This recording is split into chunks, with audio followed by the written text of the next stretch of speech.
And they felt they felt very lucky to be successful with the old system and didn't have much confidence that they could learn to do their jobs differently with a new computer system. And so, not surprisingly, they weren't very motivated.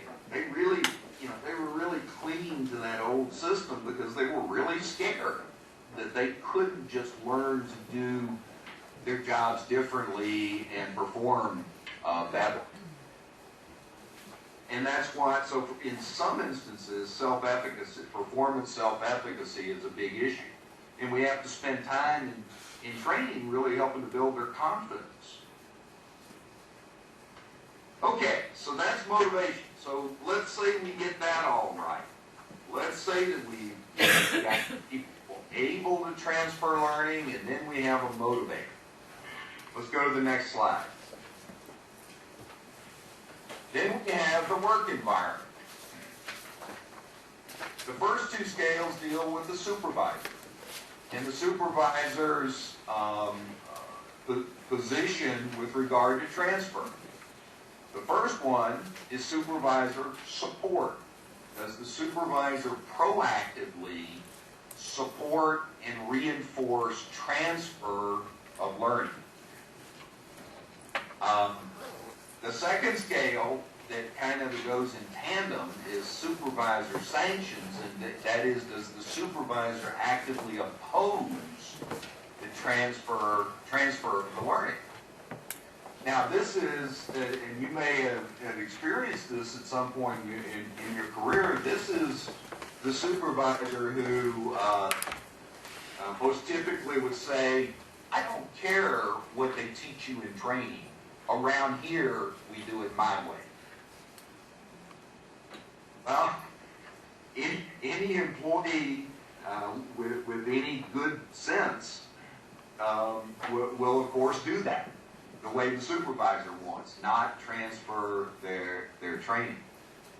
Now what we tended to see on these two scales is either active opposition or the laissez-faire, that is supervisors who neither support it nor oppose it. They just don't care. And clearly, that's not going to catalyze transfer in an organization. The supervisor is a key player in setting performance goals, and we need supervisors to act proactively reinforce the transfer of the learning. The third scale is peer support. And this one is interesting because we originally weren't thinking much about peer support until we went into one organization where we found that supervisor support was negatively correlated with transfer. We said, what? Everybody thinks that having the supervisor support transfer creates transfer. And so we really had to look a little deeper at this, and what we found out in this particular plant environment is that the employees really liked to harass the supervisors. And so basically, whatever the supervisor wanted, they would try to not do it. And it was a game that went on in their culture, you know. But if their friends, their buddies, supported the transfer, then they would do it. And that's where peer support comes into play here.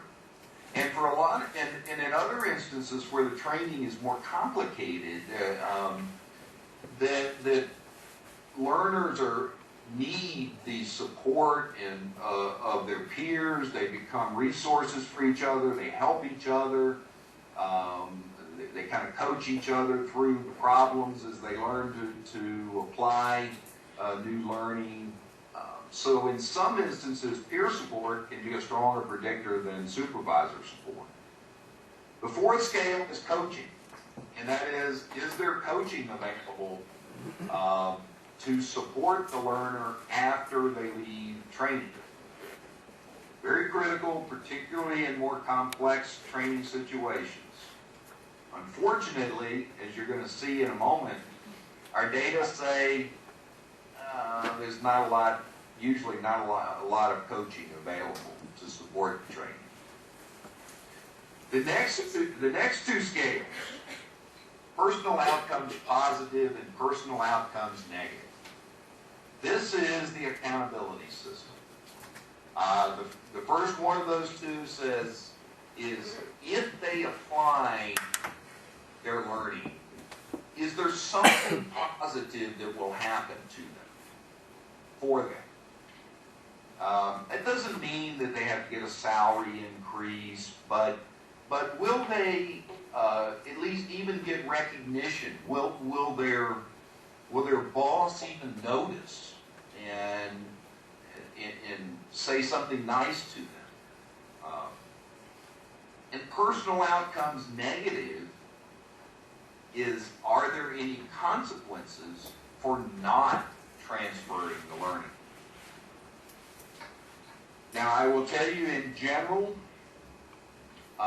there are neither rewards nor consequences.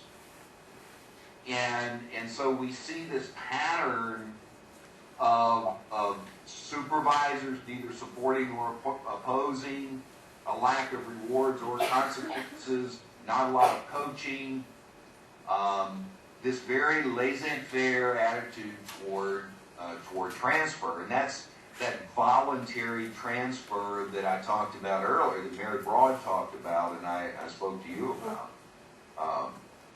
And the last scale is resistance to change. And that is there a climate or a culture of where people naturally resist innovation, resist new ideas, resist change. One of the more celebrated examples here of an organization that does not resist change, at least as far as learning, is Dell Computer Corporation.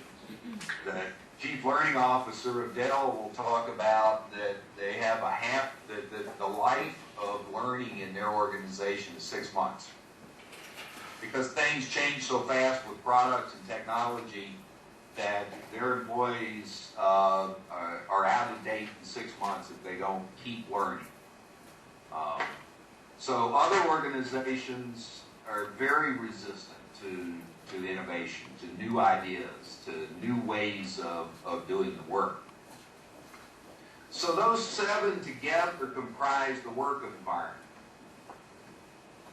And you have to get all 3 working in tandem. We have to get the ability, give trainees the ability to apply their learning. We have to motivate them to apply their learning. And we have to have a supportive work environment.